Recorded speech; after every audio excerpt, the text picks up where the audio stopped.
டேய் போனா போதுன்னு காப்பாத்தி விட்டா என்னடா மறுபடியும் போய் விழுவுற?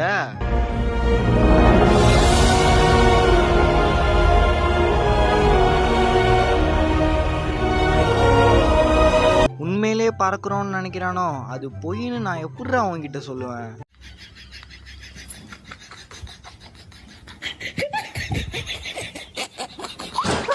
அவன் சும்மா கத்துறான்ப்பா, ஒன்றும் இல்லை. இன்னும் ஃபேஸ் ரியாக்ஷன் இப்படி இருக்கு, ஒருவேளை கண்டுபிடிச்சிட்டானோ?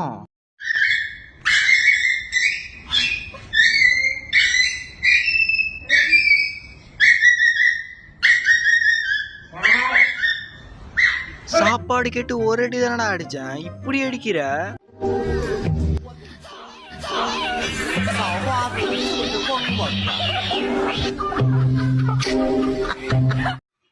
இந்த வீடியோ பிடிச்சிருந்தா மறக்காம லைக் பண்ணிட்டு நம்ம சேனலை சப்ஸ்கிரைப் பண்ணிக்கோங்க.